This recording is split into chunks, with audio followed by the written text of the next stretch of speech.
제가 준비해 온 거는 대단히 많지만, 시간상 뭐 선택적으로 할 수밖에 없습니다. 그 만병에서는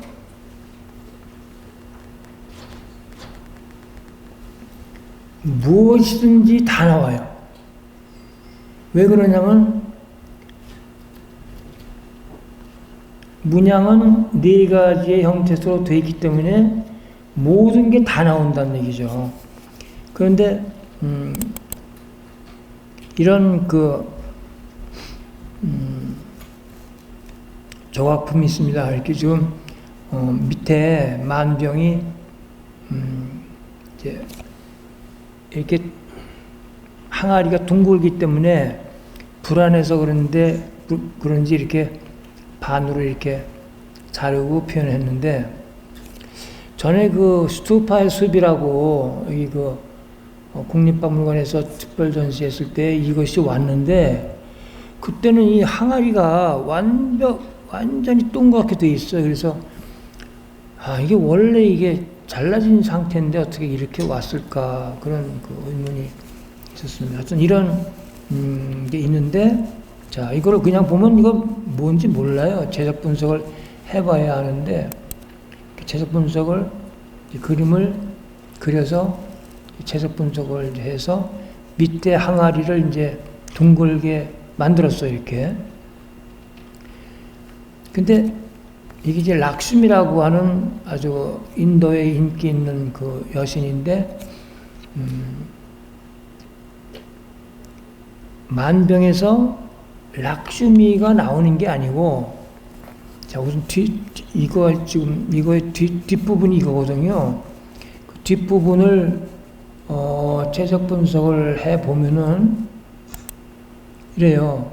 이게 나오고, 연봉이 나오고, 이렇게, 연잎도 나오고, 또 영조도 나와요, 이렇게. 연봉 관계가 제일 많네요. 영조도 나오고, 이렇게 되어 있어요. 그러니까, 뭐냐면은, 이 만병에서 락슈미라는 여신이 나오는 게 아니고, 먼저 이게 나오는 거예요. 이게 다 물을 상징하잖아요. 연봉, 씨앗 있고, 다. 그러니까 만병에서 만병 안에 있는 물이 가시화돼서 이런 문양이 나오고, 거기에서, 그러니까 제가 그랬잖아요. 네 개의 형태소는 만물 생성의 근원이라고. 거기에서 락슈미가 화생하는 거예요. 무슨 말인지 아시겠죠? 직접 락슈미가 화생하는 게 아니고, 화생이라는 거는 형이사학적인 용어인데, 탄생이라는 말을 안 쓰고 화생이라는 말을 씁니다. 그러니까 쉽게 말하면 만병에서 락슈미가 직접 탄생하는 게 아니고, 먼저 이런 문양이 밖으로 나오고, 여기에서 락슈미가 화생하는 거예요. 이렇게 또 나오죠, 밑에. 그래서 이 락슈미라는 그 여신은 가장 인기 있는 풍요의 신인데, 락슈미에도 여러 가지 또 종류가 있습니다. 그 다음에 이제 나중에 어떻게 해서 저 찾아냈는데, 이 산치 대탑에 이런 이제 난순이 있잖아요. 이렇게 난순이 있는데, 여기에 이게 있는 거예요. 여기 연꽃이 있고, 여기 이제 여기 코끼리가 있고, 또 이렇게 보면 이제 잘 모르잖아요. 그러면 이제 이걸 그려봐요. 이렇게 그려봐서 제작품이 이래요. 자, 보세요. 지금 여기 밑에 연꽃이 있고, 여기 앉아 있죠. 여기 락슈미예요. 근데 여기에서 여기 지금 제3연기싹이잖아요. 여기서 이렇게 연피 나와서 여기에서 또 코끼리가 발생하는데 코끼리가 뭘 쥐고 있죠? 코로 만병을 이렇게 딱 짜가지고 이게 물이에요, 물. 만병에서 그러니까 만병에서 물을 나오게 해서 락쇼미를 이렇게 정화시키는 거죠. 영화시키는 거예요, 지금. 자, 이렇게 그래서 최적화니까 알 수가 있잖아요. 지금 요 코끼리의 코가 이렇게 돼서 요 병을 잡고 양쪽에 있는 거예요, 지금. 요새 코, 요새 같은 거죠. 코죠. 요거는 만병의 윗부분이고, 이렇게 체색 분석을 해봐야죠. 그래서 물이 막 뜯어져 나오는 거예요. 그러니까, 만병이라는 거는 물이 가득한 병이잖아요. 물이 가득한 항아리를 아주 여실하게 보여주는 그러한 도상입니다. 그래서 지금 락쇼미가 어떻게 해서 화생이 되는지를 이제 두 가지를 보여드렸는데 이게 뭐 너무 많으니까 그냥 건너뛰어서 이제 중국으로 가볼게요. 중국.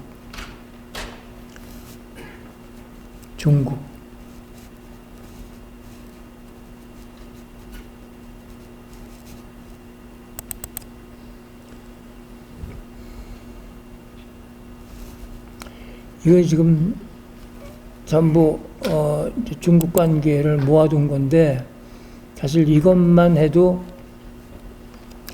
시간이 뭐 너무 많이 걸리니까 우선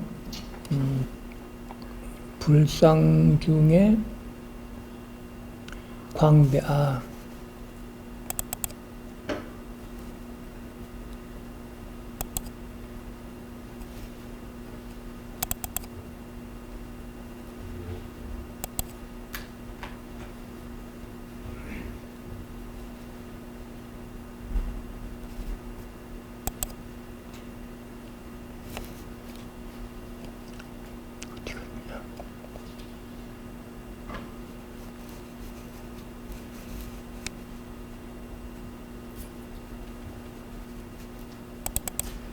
굉장히 드문 예인데 그 불상이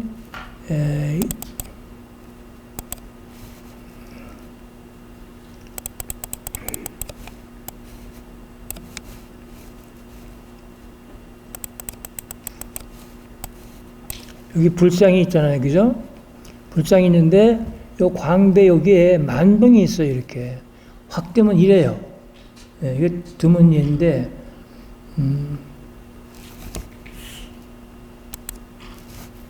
이거를 제작 분석을 하면은 그림은 이래요. 그림을 이렇게 해서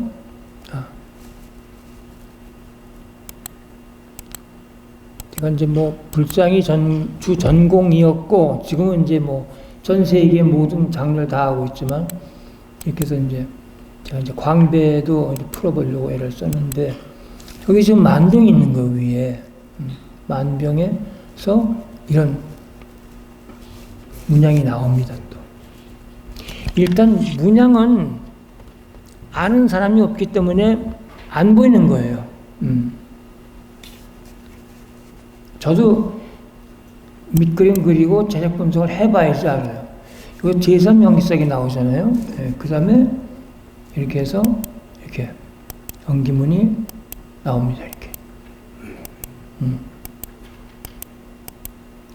그러니까 이제 이 만병이 여기 있고 여기 보주가 있잖아요, 그죠? 연꽃 추상화된 건데. 그러면 여기 열애가 지금 여기 있는데 열애가 보주고 열애가 만병이라는 뜻이에요. 그러니까 이게 지금 여기서 나온 이런 거를 보면은 이제 여기에서 만물이 생성되니까 아까 이런 그 문양에서 락슈미가 화생하듯이 열에도 화생하는 거예요. 그렇기 때문에 이 만병과 보주가 열애와의 관계는 뭐 밀접한 관계가 있다기보다는 한 가지예요. 예, 하나예요. 그런 예도 있고, 그러면은 지금 뭐 많이 있지만은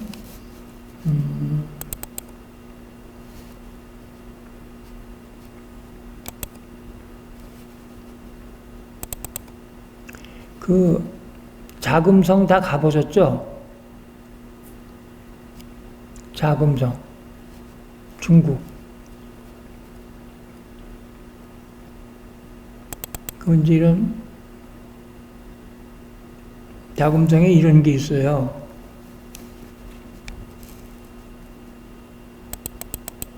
이런 거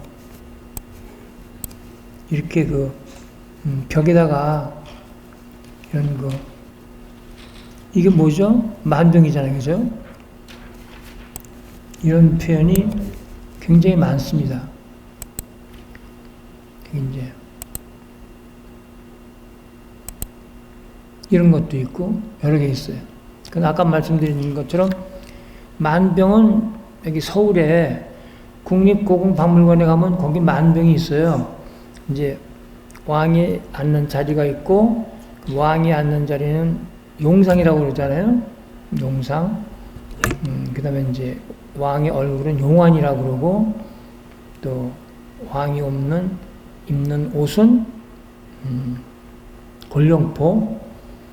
뭐 이제 그러니까 왕은 즉 용이라는 의미예요. 그러니까 용은 아주 가장 그 근원적인 존재니까 거기 이제 비유해서 얘기를 많이 하죠. 이렇게 그 자금성에도 그리고 이제 그 양쪽에 여러분 보셨는지 모르지만 청아백자가 있고 거기에 이제 인공으로 만든 이파리 나무하고 뭐 꽃하고 새하고 하는 화조도가 이렇게 막 돼 있는데 그게 이제 만병이거든요. 그러니까 만병은 궁궐이나 자금성 같은 데도 그렇고 절에 많습니다. 그러면 그걸 또 그리면 이래요.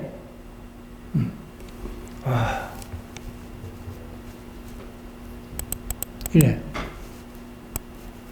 보기에는 그렇지만 그려보면 이렇게 복잡합니다. 그럼 뭐가 뭔지 모르겠죠? 그렇지만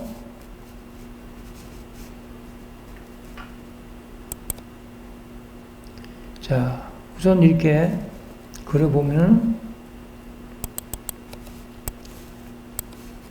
여기 이제 만병이 여기 있어요. 그럼 여기서 이렇게 제2연기싹이 나오고 여기서 이렇게 제1연기싹이 이걸 찾아서 그리는 거예요. 이렇게 색칠 이렇게 해서 여기에 이제 그 꽃이 피고 여기 이제 보주가 있는 거죠. 이것도 엄청난 시간이 걸린 채색 분석이었습니다. 이렇게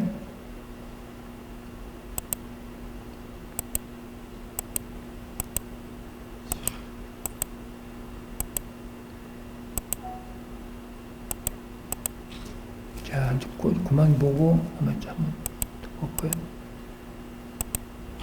여기까지 하고 보죠. 이래요. 예, 그러니까 채색 분석을 안 하면 저도 몰라요. 제3 연기사, 그다음에 뭐 제1 보수 여기 보수가 가득 차 있잖아요. 다 그러니까 이렇게 간단히 하면 제1 연기싹인데 이렇게 복잡하게 하면 이렇게 되는 거예요. 이렇게. 그래서 또 이제 여기 반복돼서 가고.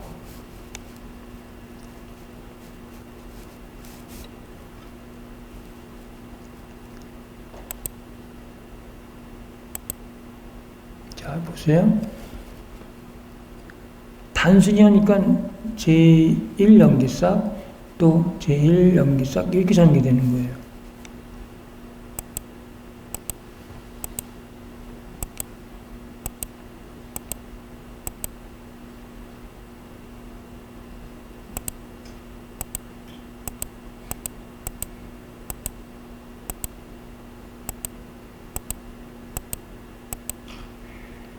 자, 굉장히 복잡해 보이지만은 자세히 보면 다 제1, 제2, 제3 보수 이런 걸로 연결되어 있어요.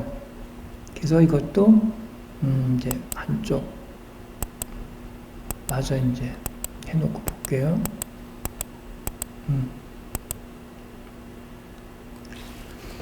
자, 이걸 단순화시키면은 제1연기싹, 제1연기싹, 제1연기싹 이렇게 돼가는 거예요. 그리고 이제 복잡하게 하고 여기 이제 가운데 영화에 이제 무량 보수가 있고 이제 그런 게 이제 여기서 만병에서 세 가닥이 나오는데 한 가닥만 지금 한 거예요. 지금 채색 분석을 한 거예요. 자, 이렇게 채색 분석을 하니까 이해하기가 쉽죠. 제가 이제 이렇게 아름답게 채색 분석을 할 수 있는 거는 제가 대학 시절에 화가가 되기 위해서 그림을 많이 유화도 그리고 뭐 붓글씨도 많이 써가지고 이게 그래서 이렇게 되는 거지. 이게 채색 분석도 이거 아무나 하는 게 아닙니다.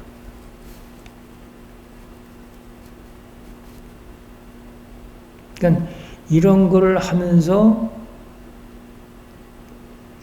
정말 가슴 깊이 솟아나는 기쁨이 있는 거예요. 왜냐면 이건 현실에 없는 거 아니에요. 현실에는. 자, 여기서 이제 한 가닥이 이제 강의 세 가닥이 있잖아요. 지금 세 가닥이 있는데 여기서 제1, 제2, 제3으로 시작돼요. 지금.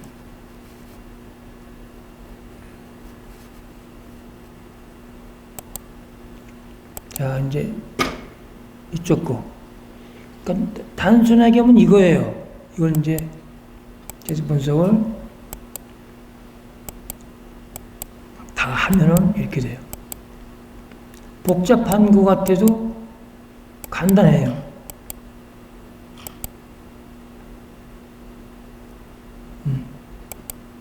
그럼 이제 양쪽이 됐죠? 그럼 이제 가운데 거 나왔어요. 또 이렇게. 똑같죠? 이렇게 제일 이렇게 연결돼. 또 이렇게 복잡하게 되어가지만 사실은 심플한 거예요. 이렇게. 그럼 이제 가운데 게 다 된 거예요. 가운데 채색 분석이 이제 끝났어요. 그러면 이제 이거를 채색 분석을 해 나가는 게 해독법이거든요. 처음을 찾아서 단계적으로 이제 하는 건데, 우리가 이제 영어를 배울 때 그렇게 배우잖아요. I go to school 그러면 이제 순서가 있잖아요. 처음이 있고 시작이 있고 마지막이 있고, 마찬가지로 이 예술품에 있는 언어도 처음과 끝이 있는 거예요. 그러니까 소리는 없어요.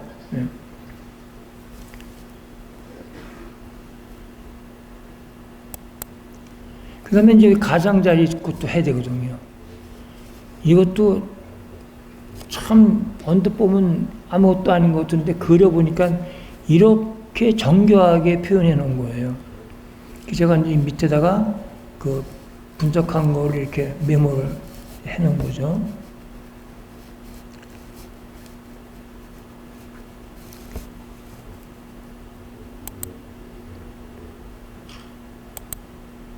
자, 이제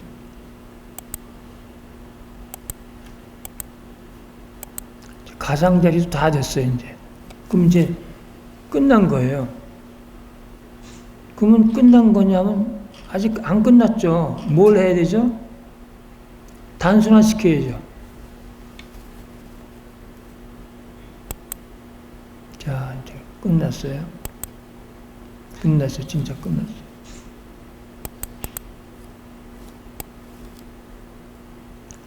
자, 이 안에 물이 가득 차 있다. 그건 이제 앞으로 또 설명하겠지만, 그것이 가시화된 게 이 위에 것 다예요.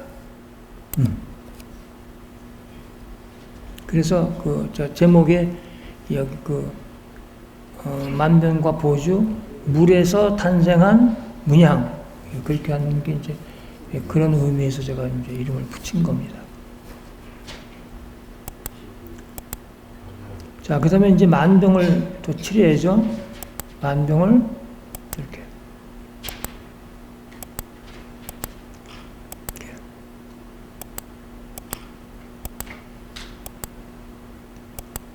칠해요. 만병.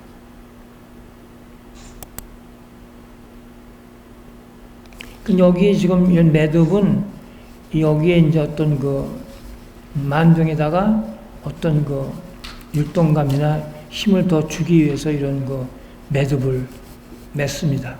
그러니까 가끔 도자기에 매듭을 맨 게 있거든요.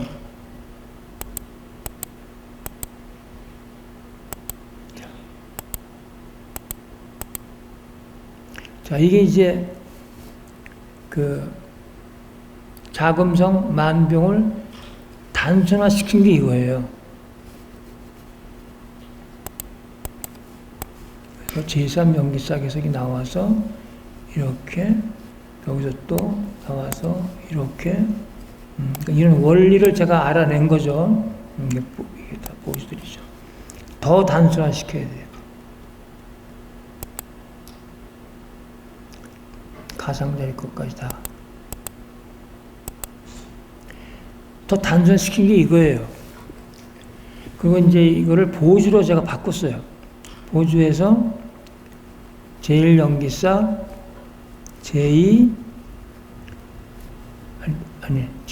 연이은 제1연기싹.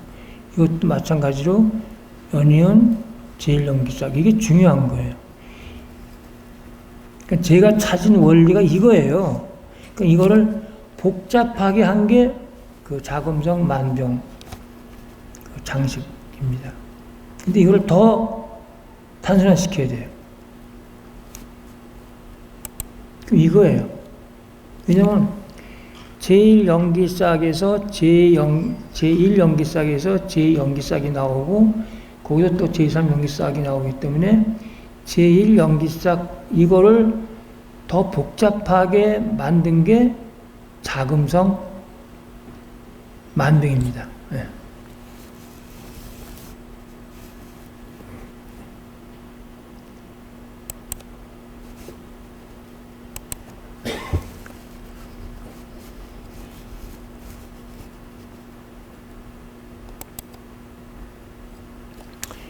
이제 중국 거를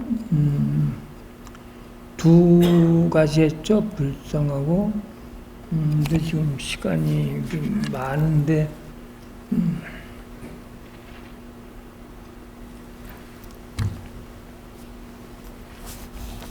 한국으로 갈게요. 왜냐면 한국이 만병의 나라입니다.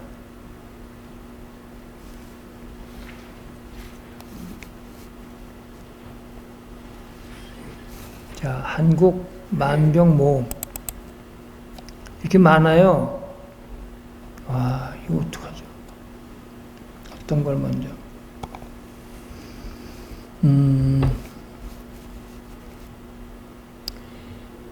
근데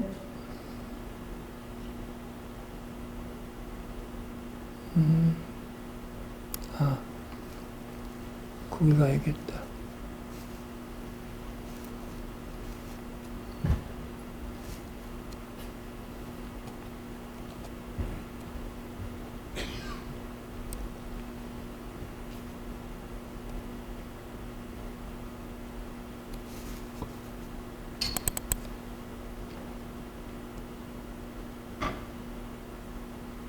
이렇게 많아요.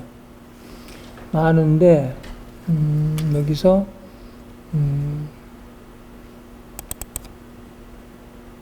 이 송림사, 이게 아까 저기 대구서 오신 임병기 제가 이제 그분한테 부탁을 했어요. 왜냐면 제가 이제 안도시카의 논문 읽고 이제 만병을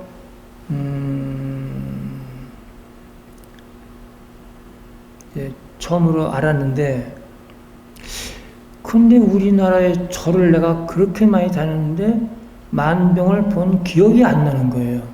참 이상하게. 그래서 제가 그 당시에 처음으로 간 데가 송림사였어요. 대구로 가서 왜 송림사로 갔는지 모르겠지만 송림사를 간 거예요. 그래서 하도 오래돼서 제가 그 임병디님한테 송림사 가까우니까 좀 사진 좀 찍어 보내라고. 그거 나서 봤더니 제 파일에 송림사 그게 있는 거예요. 바로 이거예요.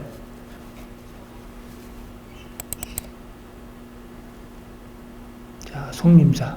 803 송림사. 송림사는 여기서 나온 사리기가 유명하죠. 그 옛날 사진이에요. 한 20년. 전탑이 이렇게 있고,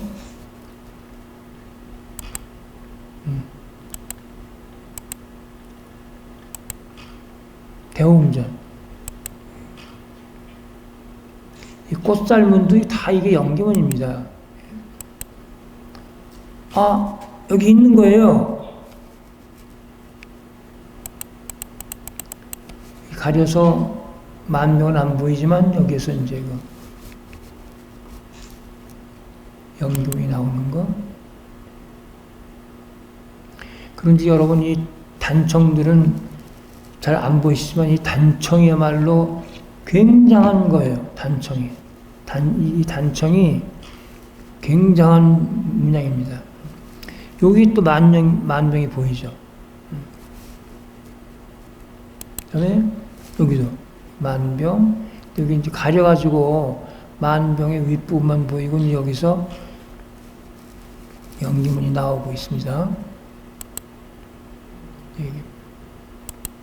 이렇게 조금 확대해 볼까요? 자, 이래요. 여기도 이렇게 해서 여기 제3 연기싹 전개가 돼가지고 이렇게. 여기도 있고 여기도 있고. 그러니까 참 희한한 게, 제가 그렇게 탑사를 많이 했는데 만병을 본 기억이 안 나요. 근데 송림사 걸 보고 나니까 절마다 가면 맨 만병이에요. 그 참 희한한 일이에요.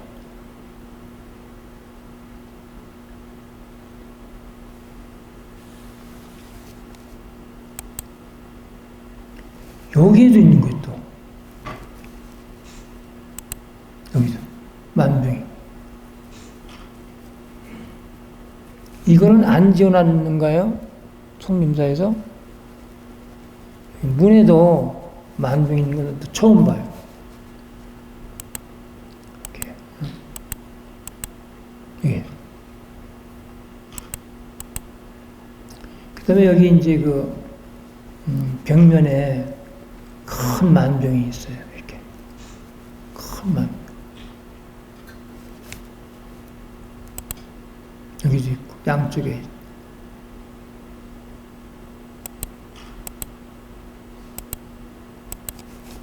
그래서 이제 그걸 이제 최적 분석을 해보면, 문에 있는 거는 이렇습니다.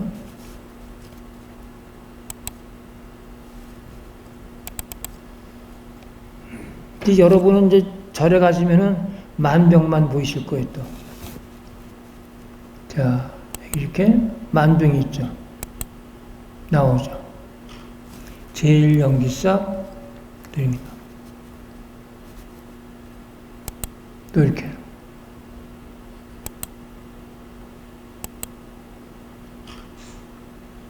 그러니까 이거는 문양은 제가 안 보인다고 그랬잖아요. 왜냐면 문양이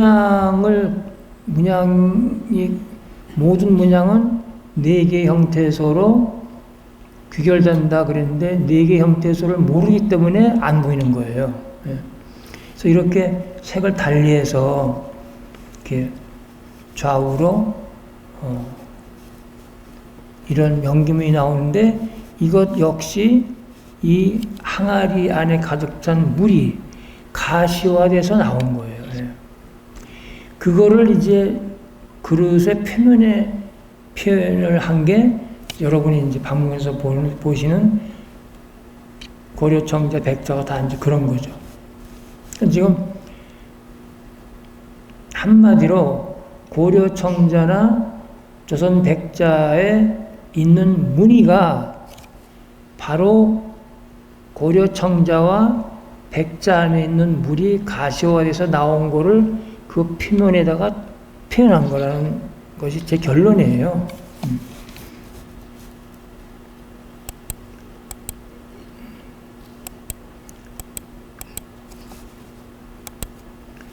그 다음에 하나 더 한 게 있습니다. 지금 이거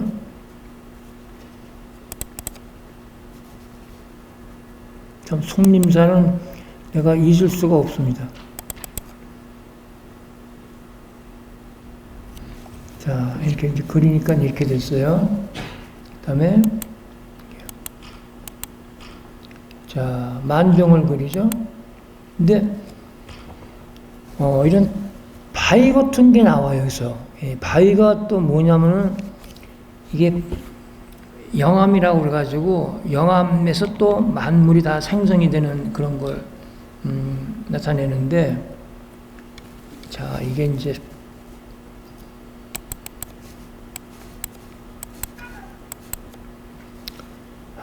이게 벌써 속림사에서 나오네요. 지금 이게 만병이잖아요. 그러면 이게 그 민화에서 이제 이런 게 많이 나오는데 여기를 또 뚫어가지고 요 안에 이런 거를 표현해요. 그 현실적으로 있을 수 없는 거 아니에요. 그러니까 뭐냐면 이 안에 이것이 들어있다는 거예요. 이것이 뭐냐면 나중에 이제 모란문이라고 사람들이 얘기하는 건데, 이런 것이 이 안에 그러니까 민화가 참 그 친절한 게 뭐냐면 이 만병 안에 들어있는 걸 보여줘요, 또 이렇게. 예.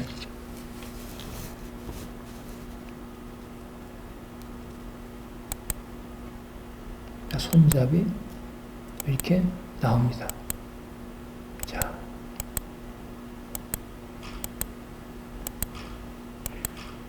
이렇게.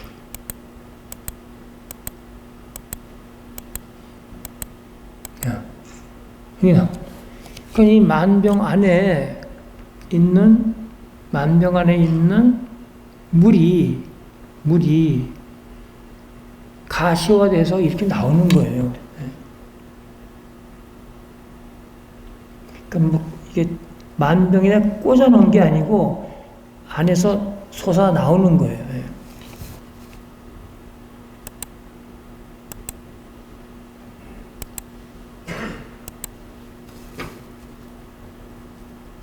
그래서 하여튼 제가 안도시카 교수의 만병 그 글을 읽고 처음으로 찾아간 속림사. 그래서 제가 속림사를 잊지 못합니다.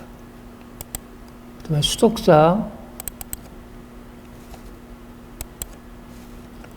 그 수덕사는 고려시대 거 아니에요. 고려시대 건축으로 가장 훌륭하게 남아있는 수덕사.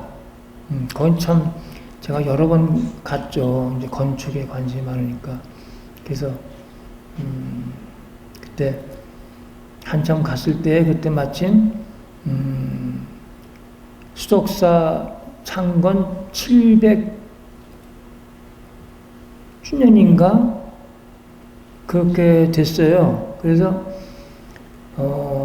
근데 건축학회에서 무슨 기념 무슨 뭐 발표회도 없고 행사가 없길래 그때 그 정함 스님이라고 이제 그 박물관장님한테 제가 이 건축, 이 부수덕사는 우리나라에서 정말 기념할 만한 건축인데 어떻게 700년인데 아무런 행사가 없냐고. 그래서 제가 자청해서 내가 수덕사에 대한, 수덕사 건축에 대한 강연을 하겠다고 그랬어요. 그래서 거기 이제 그 만세루에서 제가 700주년 기념 강연을 했습니다. 제가 이제 건축을 이제 알아나가는 중이거든요. 그러니까 우리나라 사람들은 수덕사가 얼마나 중요한지를 모르는 거예요. 건축학회에서도 그렇고. 그래서 이제 그런 일이 있었고, 거기에는 이제 그 벽화가, 그러니까 고려시대에는 벽화가 많았어요. 여러분, 우리나라에 불화가 많죠?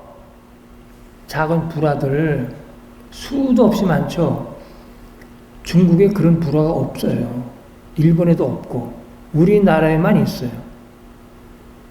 중국에는 다 벽화예요. 중국은. 우리나라에 무슨 그런 법당에 가면 불상 뒤에 불화가 있고 옆에도 불화가 걸려 있고 그렇잖아요. 그런 건 우리나라밖에 없어요. 근데 이 고려시대에는 중국과 마찬가지로 벽화가 많았어요. 그 벽화 중에 하나가 이제 이거예요. 큽니다, 이게. 그리고 벽화의 그 질이 굉장히 좋습니다. 예. 이것도 그려요, 이렇게. 그럼 지금 여기 병이 아니고 접시 같은 거지만 다 붕긋붕긋한 하죠? 그것도 다 이유가 있는 겁니다.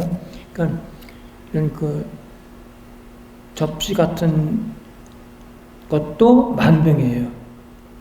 접시, 납작한 접시도 다 만병입니다. 그 물을 담으면 양은 적지만 물이 담겨지거든요. 그래서 이런 만병에서 이런 것이 이제 나오는데 전부 이걸 무슨 공양화라고 그래요. 그 공양하는 꽃이라고. 그게 아니고 이 만병이라는 걸 사람들이 모르니까. 지금 만병이라는 말은 제가 이렇게 막 써도 만병이라고 쓰는 나라는, 올바로 쓰는 나라는 한 군데도 없어요. 전 세계에 그렇게 많은 만병이 있어도 그 만병을 알아보는 학자가 없다는 얘기죠.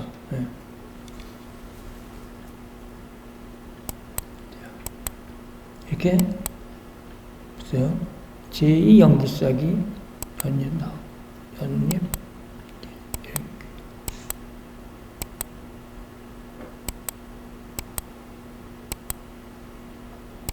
이렇게 좌우 대칭으로 해서 됩니다. 쫙 퍼져나가고. 그러면 이거 뭔지 아세요? 부들.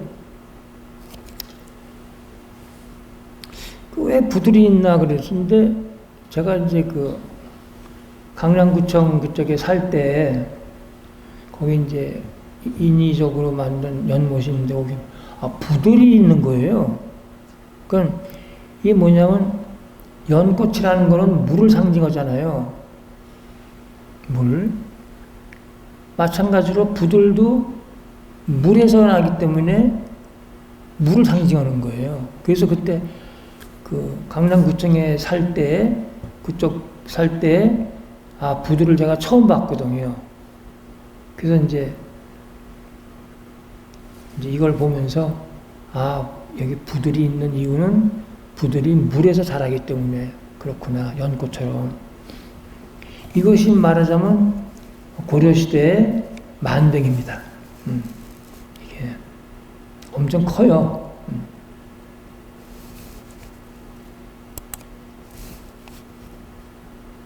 그러면은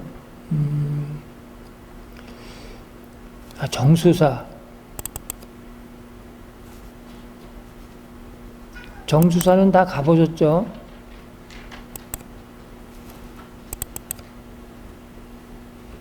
정주사 가보면요, 다 꽃병이라고 그래요. 여기 밑에 만병이 있고, 문이거든요. 이게 전부 만병이에요. 이게 대원보살, 이게 전체가. 그리고 실내에 가면은 네 구덩이에 만병이 있어가지고 와 이렇게 그 문양이 전기가 돼요.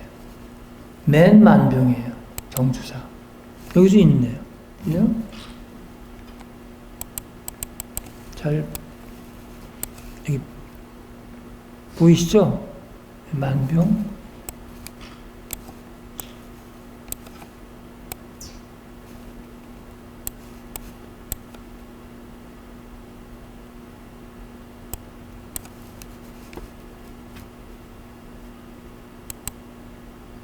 네, 만병 자체에 연기문이 표현되어 있잖아요. 이렇게. 그러니까 이게 위로 솟아나지 못하고 이 자체에다 표현한 거예요. 그러니까 지금 고려자기실이나 백자실에 가면은 도자기가 많이 있잖아요. 그 표면에 있는 그 문양이 그냥 장식이 아니고 그 각가지 그 도자기 안에 있는 물이 가시화돼서 여러 가지 모양으로 이렇게 그 표면에 그 장식되어 있다는 것을 크게 깨달은 거죠. 이런 만병을 통해서. 그러니까 지금 도자기 연구자들은 그걸 모르잖아요. 장식으로만 알지. 가장 근본적인 거를 모르는 거예요. 여기 보세요. 연이은 제1, 3 연기싹이잖아요. 다 물이에요, 이게 다. 물.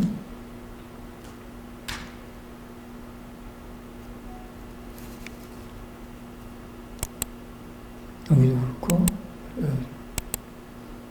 여기 좀 다르죠, 또, 모양이. 정수사라는 거는 여러 사람들이 가는 이제 그런 절이지만은, 사람들이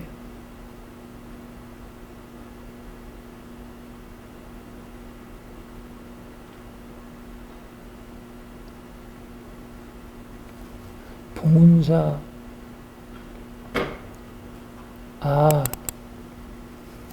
봉은사. 그 봉은사는 시내에 있으니까 자주 가실 수도 있고, 또 봉은사에는 뭐가 있죠? 그 추사 김정희의 마지막 글씨 판전이 있잖아요.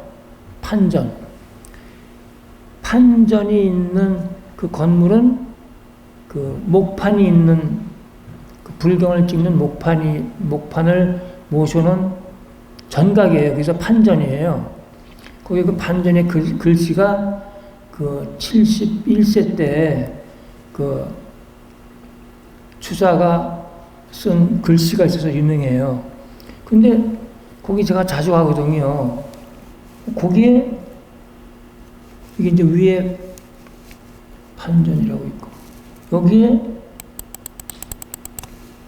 이게 있는 거예요. 여기에 만병이.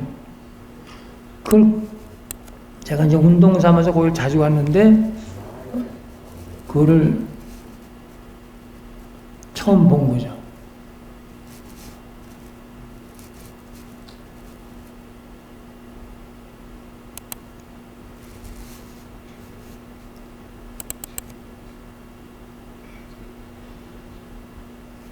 이걸 이제 그림은 이렇게 돼요.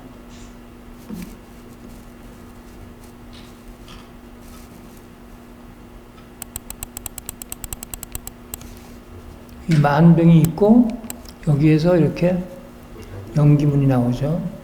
이렇게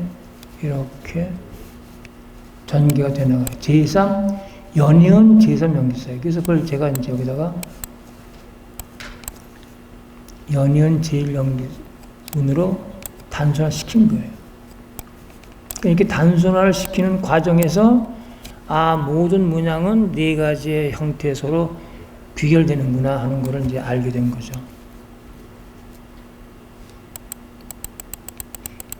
그러니까 그렇게 자주 갔던 그 판전, 봉사, 여기 삼성동에 있잖아요. 거기에 그 판전에 이런 게 있으리라고는 몰랐죠. 표충사에도 많아요.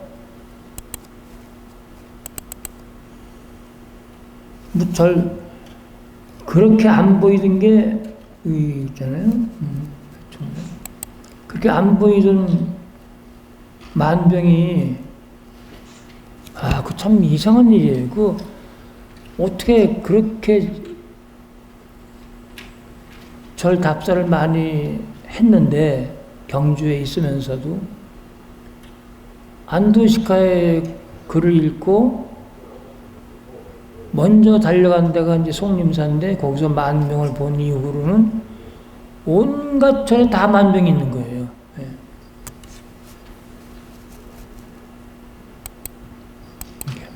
보세요.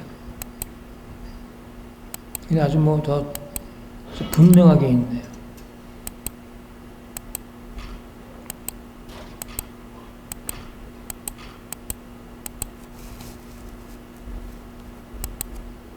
그러니까 온갖 절에 이렇게 만병이 많이 있는 거는 그만큼 이제 만병이 중요하다는 얘기인데,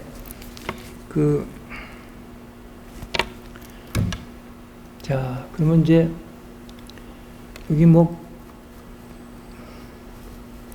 많이 있지만은, 자, 이 민화가요, 지금 우리나라에서 전국적으로 민화 그리는 모임이 많지만은 참 민화를 모독하고 있어요. 민화는 엄청 고차원의 세계예요. 그냥 아무나 그린 그림이 아니에요. 제가 이제 그 민화라는 책을 냈잖아요. 그건 상당히 어려운 책입니다. 왜냐하면 어렵게 쓴 게 아니고 원래 민화라는 거는 고차원의 그림이에요. 참 희한한 게 그것이 19세기, 20세기 초 우리나라 역사상 가장 암울한 시대에 그려진 작품이에요. 전국에 민화가 없는 데가 없어요. 제가 경주에 살 때 한 번은 자전거를 타고 가는데 거기 몇 개 고미술 가게가 있었거든요. 하루는 민화가 이렇게 쌓여 있는 거예요. 그래서 왜 민화가 왜 이렇게 많지? 그러니까 어떤 누군가가 그 산곡에 경주 그 시골에 들어가서 다 민화를 가지고 온 거예요. 그러니까 민화의 양이라는 거는 어마어마합니다. 민화는 병풍이거든요. 우리는 이제 온돌에서 살기 때문에 또 집이 좁고 그래서 전부 집집마다 병풍이 없는 집이 없어요. 우리 집에도 있었어요. 우리 아버님이 이제 은퇴하시고 어디서 물고기 그린 병풍을 하나 어디서 이렇게 구해가지고 오시더라고요. 새로 그린 거죠. 옛날 게 아니고. 그러니까 이제 그 병풍으로 이제 칸막이도 하고 제사 지낼 때도 쓰고 아주 다용도예요, 민화는. 그래서 전국에 병풍이 없는 집이 없기 때문에 전국에 민화가 이렇게 많은 거예요. 민화는 병풍 그림이거든요. 이 병풍이에요. 병풍이 민화인데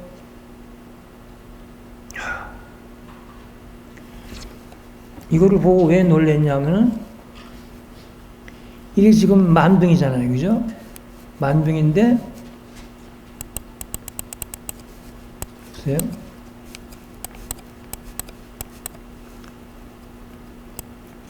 온 세상에 이런 그림이 어디 있어요? 동그랗잖아요, 그죠? 만병은 이제 보조가 통하니까. 그런데 여기서 이제 이게 나와서 이렇게 해서 다시 똑같은 게 여기서 맺히는 거예요. 그러니까 이거는 뭐냐면 이 밖에 있는 게 안에서 나왔다는 것을 증명해 주는 거거든요.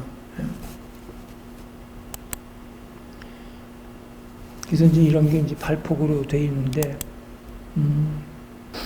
하여튼 이 민화 중에 이 만병을 가장 잘 표현해 준 게 이 병풍이었어요. 그래서 이걸 보고, 아, 이 만병 안의 것이 밖으로 나오는 게 틀림없구나. 그래서 이걸 이제 채색 분석을 제가 이제 한 거예요, 이렇게. 동그랗죠? 그러니까 만병이 곧 보주라는 것을 보여주는 민화입니다. 이렇게. 그래가지고, 또 이 밖으로,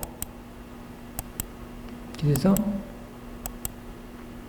이렇게 그 보주가 확산해 가는 것을 한번 제가 시도를 해본 거예요.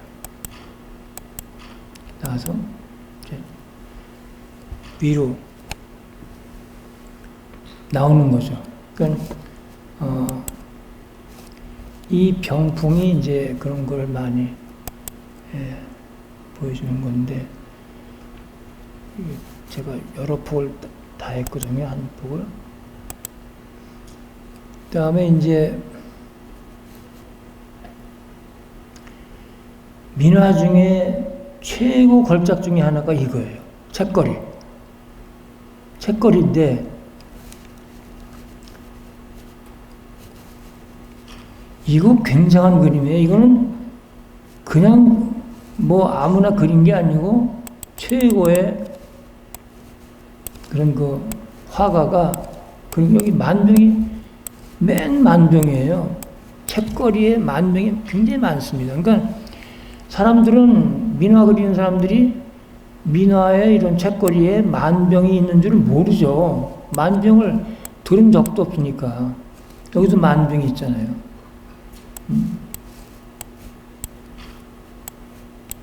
이것도 만병이죠. 근데 이게 참 흥미로운 게 뭐냐면,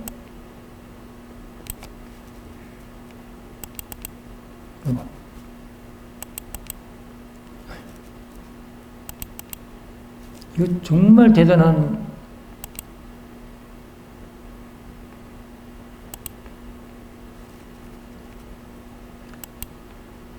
책거리인데, 아이고, 이거 왜 이래. 내가.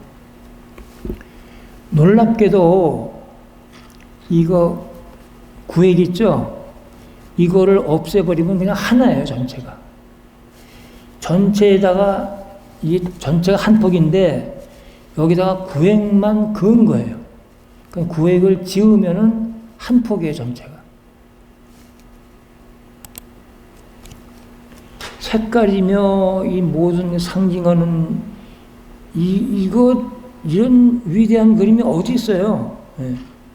그걸 이제 민화 그리는 사람들이 그냥 모사만 하고, 또 무슨 창작 민화라고 그래가지고 막 엉터리 그림들을 그리고 하는 거 보면은 제가 막 가슴이 아프고, 도대체 이거는 민화를 모독하는 거지.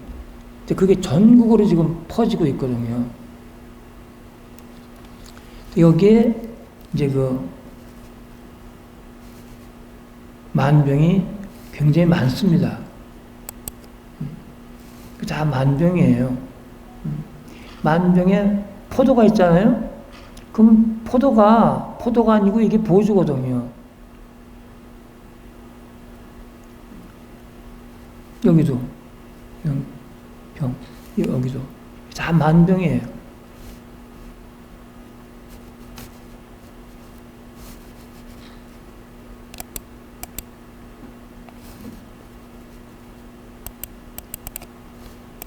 그러니까 이 민화는 참 역사적으로 우리나라가 이제 일본의 식민지화가 되고, 정말 가장 암울한 시대에 이런 민화가 전국적으로 그려지는 거예요. 갑자기. 참 불가사의한 거예요. 전국적으로 민화가 그려지고 전국적으로 없는 데가 없는데 이게 역사적으로 우리나라 역사 중에 가장 암울한 시기에 이렇게 환하고 상징성이 위대한 민화가 탄생이 된 거예요. 참 이거는 어떻게 그 시대에 이런 익살스럽기도 하고 아름답기도 하고 이런 위대한 그림이 그려졌는지 제가 이 민화 전시를 한창 할 때 엄청 가서 사진을 찍었거든요. 민화 연구를 제가 굉장히 많이 했어요. 사람들은 모르죠. 그래서 이제 민화라는 책을 냈는데,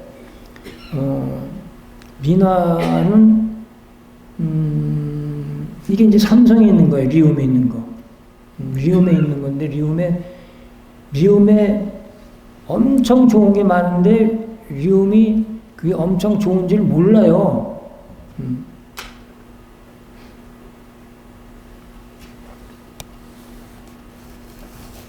그래서 내가 리움 관계자를 좀 알기 때문에 제가 거기 이제 불의회라고 있어요. 그래서 이제 초청을 해서 강연을 시키는데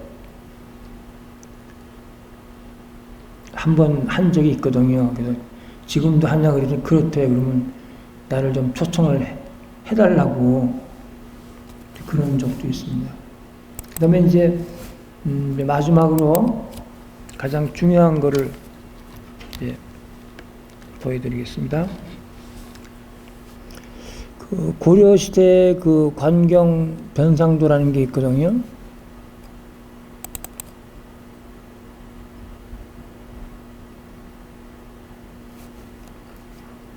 이런 게 있어요. 좀 생기는데 굉장히 복잡하고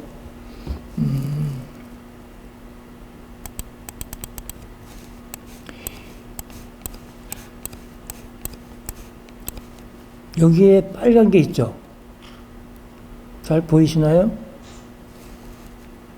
동그란 거. 이게 보주예요. 여기에서 이런 파이프가 나와요. 물 파이프가 쭉 이렇게 양쪽으로. 그래가지고 이거 불화 그리는 사람이요 보주를 몰라가지고 설명을 못해요. 제가 아는 후배가 있어가지고 불화 그게 뭐냐 했더니 설명을 못하는 거예요. 근데 이제 이렇게 이제 이게 물 파이프예요. 물이 막 와서 이게 여기 와서 이거는 이 파이프는 일로 와서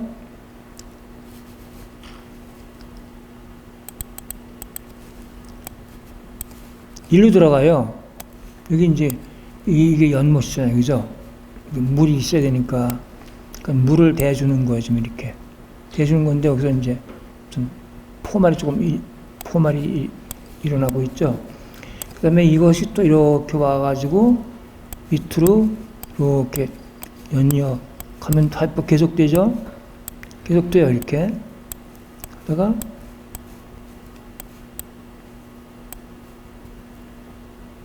여기 있다. 여기 보이죠? 파이프가 가려서 안 보이다가 파이프가 이렇게 나서 여기 포말이 일잖아요. 일로 물이 들어가는 거예요. 쭉 여기 가려서 안 보이다가 이게 파이프가 일로 들어가서 이게 포말이 일잖아요. 일로 물을 대는 거예요, 지금. 여기 물을. 그다음에 또 있어요.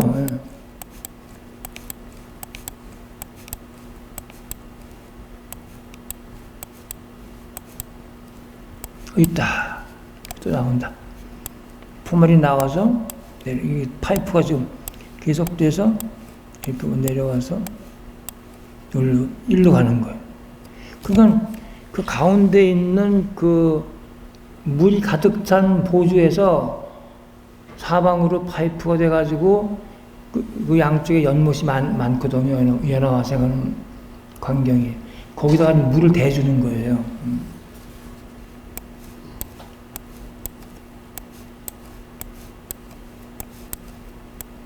미치네. 이쪽도 있어요, 보면은.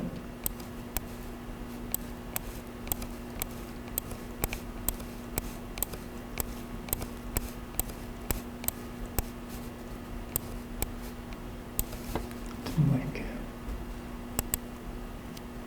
그래서 이제, 이거를 이제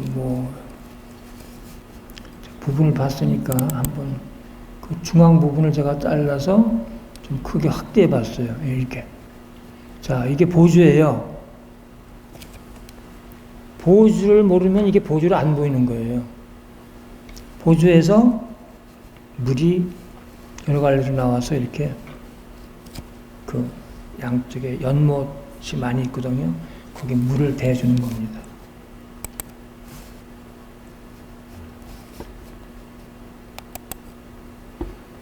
자, 그러면은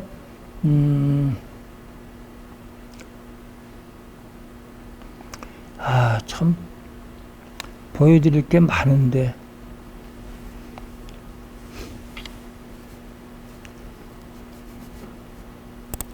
우리나라에서 이제 오래된 거는 이제 고구려 벽화에 이렇게 쌍용총이라고 있어요. 근데 여기 만병이 있어요. 고구려 연구자들은 만병인 줄 모르죠. 이거를 그려보면은 이래요. 만병에서 나오는데, 자, 제1연기사, 제2연기사, 제3연기사, 제3연기사 다 나오잖아요. 그러니까 제가 찾은 제3연, 네 가지 형태소가 반드시 있어요. 그러니까 고구려 벽화에는 또 이 쌍용총에만 이 만병이 있어요. 여섯 개. 지나가고, 이제, 그 전주 박물관에 이런 대야가 있어요. 이름을 대야라고 그래요. 대야라고 그러는데, 여기에 이런 문양이 있는 거예요. 대야에.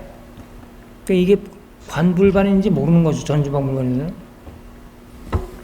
그럼 이게 이런 정교한 은입사 용이 두 분이 있고 가운데 이제 보수가 여러 개 있는 그런 건데, 이거를 이제 제가 한국미술탄생에서 그걸 이제 재색 분석을 했거든요. 이건 이제 바닥이 이렇고 이제 대야니까 이렇게 올라가서 위에 전이 있잖아요. 거기까지 다 있어요. 이렇게.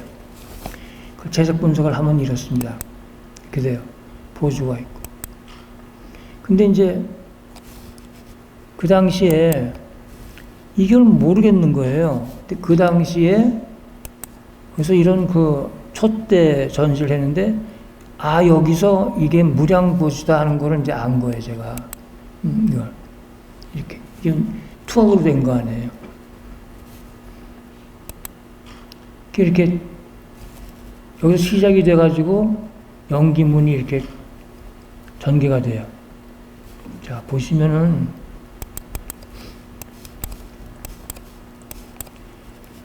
여기서 시작되잖아요. 예.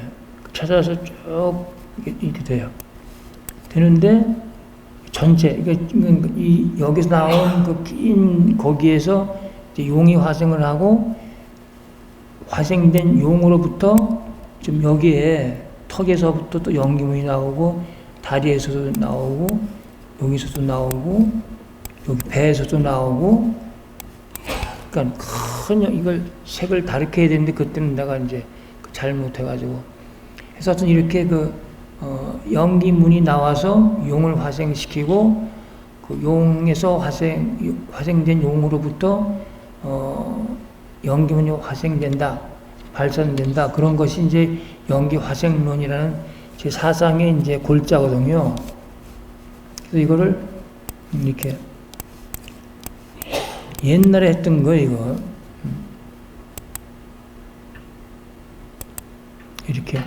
색만 달리해서 했어요. 또 여기선 시작이 여기에요. 중간. 좌우로 상하로 퍼져서 이제 용이 화생을 하고 여기서 이제 또 용에서부터 연기문이 화생을 합니다. 다 제일 연기싹이에요.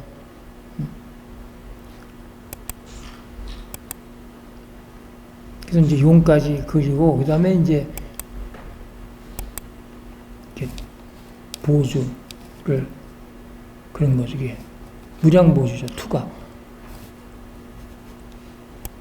그 다음에 이제 그 전 위에 이런 문양도 또 최적 분석을 다 하고. 그러면 벌써 이게 2007년에 낸 책에 쓴 건데 사람들이 이거를 보고 이해를 하냐면 처음 보는 거는 이해를 못해요. 전부 제가 아주 끝까지 요 마지막에 노란 것까지 해서 계속 생명의 싹이 계속 생성되는 과정을 표현한 거예요. 그러니까 이런 거를 그냥 대하라고 그래가지고 그러니까 여기 제가 이제 표현을 했네요. 그러니까 이거예요. 이렇게 표현된 게 이제 거기 그 대하에 있는 연기문의 그 전개입니다. 그 다음에 이제 내가 일본에 있을 때 이런 걸 봤거든요. 이런 그 관불반에 이제 천상천하 유화독천하는 탄생불이 있는 게 있어요. 일본 도다이시에. 그래서 이제 이게 관불반이라는 걸 이제 안 거예요, 제가. 이거. 그러니까 전주박물관에 있는 그 대하가 바로 관불반이에요. 거기다가 이제 그 탄생불을 놓고 이제 그 석가탄신일 때 관불반에 탄생불을 모시고 거기다가 이제 물을 이제 이렇게 하는 그런 의식은 다 알고 계시죠? 근데 이제 이거는 뭐냐면 일본의 그 도쿄의 야마토 문화관이라고 있어요. 그 한국 미술도 많고. 근데 거기에 있는 청자예요. 이거는 9분의 용으로 구성된 청자예요. 이런 기발한 아이디어로 만든 거는 없어요. 근데 여기 이제 무슨 굉장히 날카롭게 가는 뿔 이런 게 있는데 하나도 손상이 안 됐어요. 정말 기적적으로 남아있는. 그래서 이렇게. 그래서 제가 이제 일부러 학생들하고 이걸 가서 사진을 찍은 적이 있거든요. 근데 그거는 제가 못 찾았어요. 용이 이렇게, 이런 게 다 잘 살아있어요, 뿔들이. 그래서 그러니까 이 청자 자체가 이게 지금 9분의 몸으로 이루어진 청자예요, 몸이. 여기가. 이게 9분으로 구성된, 참 놀라운 청자죠. 그 뭐냐면, 제 생각에, 이 관불반, 그러니까 탄신일 때, 의식을 치를 때, 이 청자를 썼구나. 이 청자를 물을 담아서 입에서 물이 나오게. 그 다음에 이제 그 용인대학 박물관에 이제 관불이라고 하는 명문이 있는 그런 거 알아냈습니다. 그래서 참 이거는 대단한 만병이죠, 이게. 대하지만 만병이에요, 그게. 그 다음에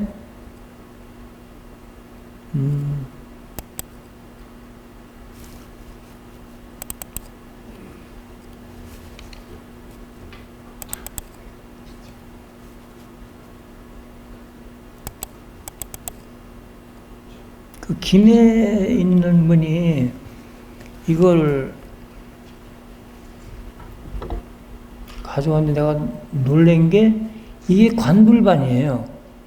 난 이런 형태로 만든 관불반은 처음 보거든요. 이게 연화 대자같이 돼 있고 이렇게 돼 있는데 이게 큰지 작은지 모르잖아요. 제가 이제 카톡에다 이거 올려놓고 다음에 제가 이걸 딱 올려놨더니 신현승님이 어이구 이렇게 큰 줄 몰랐대요. 이게 커요. 예. 탄생불이 그 정도에 있어요. 아주 특이한 관불반이에요. 그러니까 그 아까 본 거는 이제 그 대야 같은데 거기에 이제 그 용이 은입사가 된 굉장히 정교한 그걸 이제 관불반으로 만들어 가지고 거기에 탄생불을 놓고 이제 의식을 치는데 이거는 그래서 일반적으로 이제 불상이 연화대자고 있잖아요. 그런 형식을 빌어서 관불반을 만든 아주 특이한 예입니다. 바닥이 이래요. 예. 근데 이게 이제 고려시대에 만들어진 거라고 이제 명문이 돼 있는데, 제가 이런 연화문이나 이런 여러 가지로 봐서는 이게 고려시대에 될 수가 없는데, 혹시, 신라 때 거를 고려시대에 그 명문을 새겨서 이렇게 그 절에다가 시주한 것이 아닌가, 이제 그런, 생각을, 하고 있는데 잘 모르겠습니다. 확신이 안 서요. 근데 이제 거기 그 밑부분에 이게 참 여기에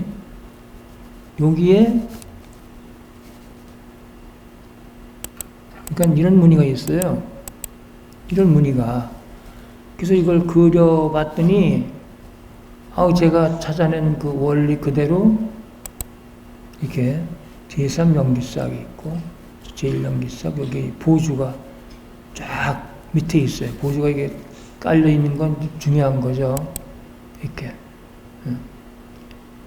그다음에 여기에 불규칙한 이런 이것도 그냥 한 게 아니에요. 근데 이걸 설명하려면 여러 가지 예를 들어야 되는데 일단 이거는 생략을 하겠습니다. 이렇게 댓글 전부 다 제가 색을 다 칠했어요. 이게 보주를. 그러니까 보주가 밑에 깔려 있는 거죠. 그러니까 이거는 제가 이런 원리를 아니까 보이지 다른 사람한테는 잘 보이지가 않을 거예요, 아마.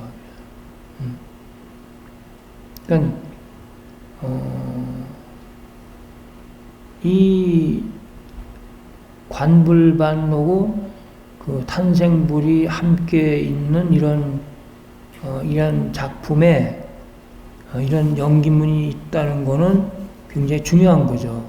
여기에서 이제 화생하는 그런 거를 보여주는 거기 때문에. 그래서 이 관불반을 이렇게 독창적인 방법으로 표현한 거는 제가 처음 봅니다. 그러면 마지막으로 제가 사리기를 하나 보여드리겠습니다. 자, 그럼 이제 마지막으로 이제 이거를 보여드리는데,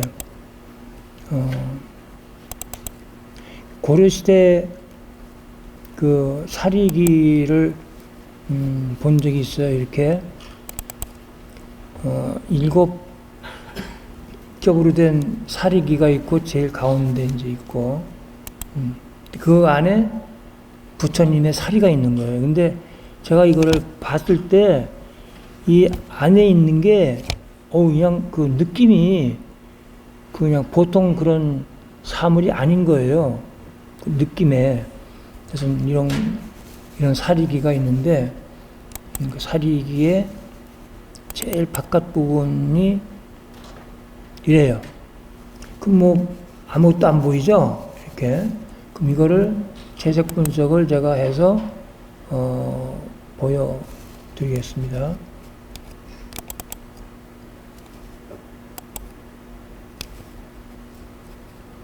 자, 이래요. 그럼 이제 안 보이잖아요, 뭔지. 그럼 이제 이걸 그립니다. 이래요. 그럼 제일 연기싹이 딱 나와요. 그 다음에 이렇게 또 작은 제일 연기싹이 나오고 또 나오고 제일 연기싹 이렇게 원리에 의해서 전개가 돼요. 예. 제가 찾은 원리로 다 설명이 됩니다. 그 다음에 또 이렇게 나가요.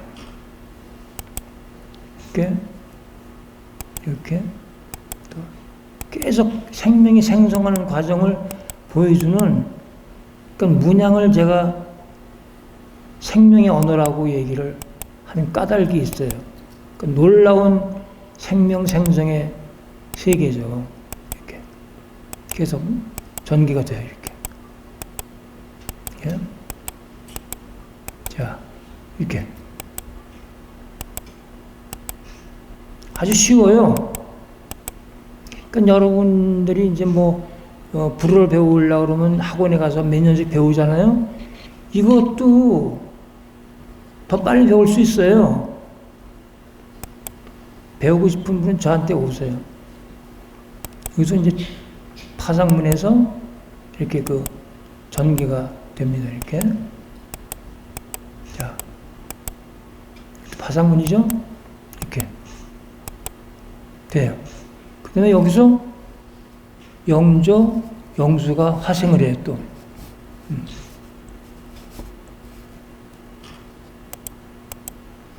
근데 이제 문제는 그냥 사진으로 봤을 땐 안 보였는데 이 여백에, 하얀 여백에 이게 동그란 게 있어요. 이렇게. 보조예요.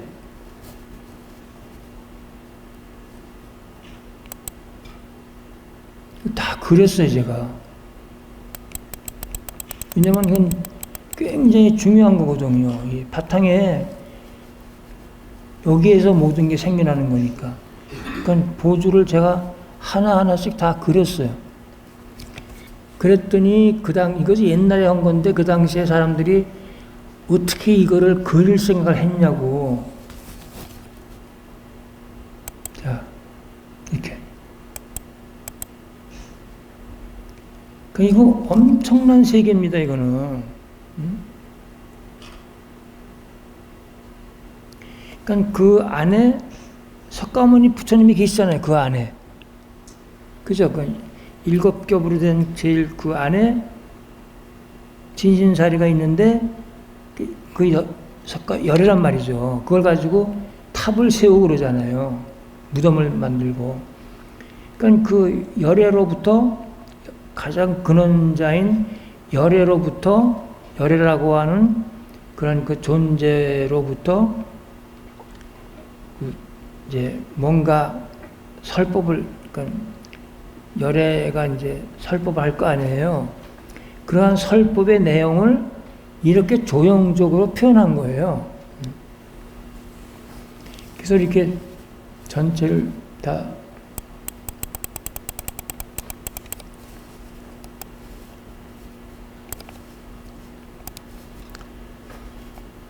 아마 나는 죽으면은 극락은 갈 거예요. 그래서 이렇게 그 놀라운 그 사리장치의 그 연기문을 이제 채색 분석을 다 끝마쳤습니다. 그래서 하여튼 이 만병이라는 거는 아까 그 불화에서 보듯이 물이 가득 차 있는 거거든요. 그 거창에 있는 무슨 자죠? 거기 있는 그 불화도 이제 이 보주에서 바다가 나와요, 바다가. 그러니까 아까 그 관경 변상도에서도 둥그런 그 붉은색 거기에서 물이 나오잖아요. 이렇게 무량한 물이. 그러니까 보주와 만병은 같은 거예요. 단지 보주를 이런 용기로, 다양한 용기로 표현했을 뿐이죠. 그러니까 푸르나가타라고 하는 가득 찬 물, 요즘 이거 하나하나에 무량한 물이 들어있기 때문에 이건 엄청난 만병이죠. 이게 이 사리기 자체가 만병이에요. 이 하나하나에 무량한 물이 들어있기 때문에 그건 어마어마한 물인 거예요. 그 물에서 모든 만물이 생성되잖아요. 그러니까 보주로 표현하기, 그러니까 그냥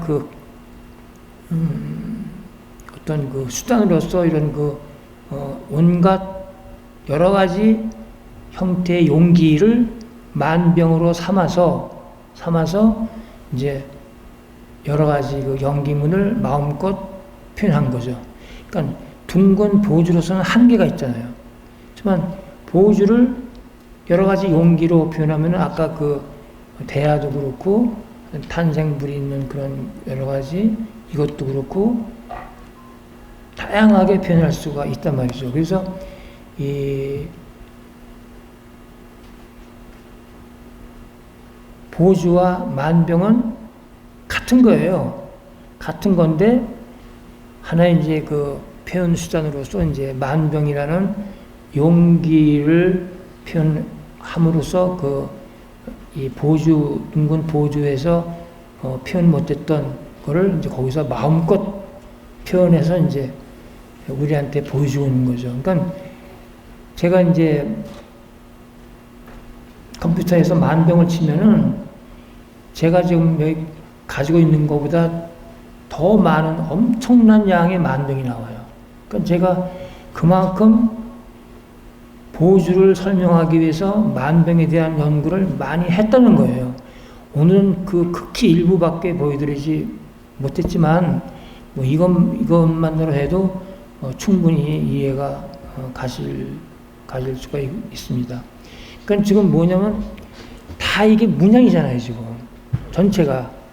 그래서 지금 이 발표 주제가 보주와 만병, 그 다음에 물에서 탄생한 문양. 그러니까 그 가득 찬 물, 보주와 만병이 가득 찬 물에서 문양이 탄생이 되는 거예요. 그러니까 우리가 알고 있는 문양은 알고 있는 것도 아니고 보이지도 않고 아무것도 몰라요, 지금. 근데 그 문양이라는 게 우리가 알고 있는 인식의 대상에서 극히 일부라는 걸 알게 돼요. 왜냐면 그냥 박물관에 있는 모든 작품이 다 문양이거든요. 다 못 보잖아요. 많은 사람이 오지만 하나도 못 봐요.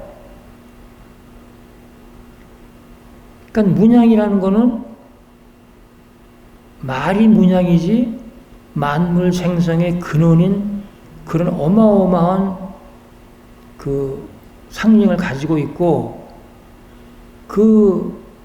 우리가 알지 못하는 그 문양의 세계라는 거는 우리가 알고 있는 세계보다 훨씬 넓어요.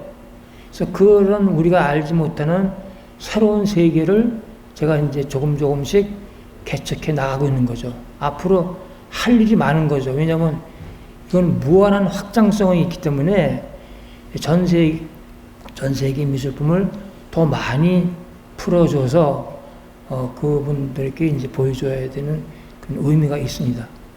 그러니까 제가 여기에서 만족하지 않고 앞으로 더 열심히 하겠습니다.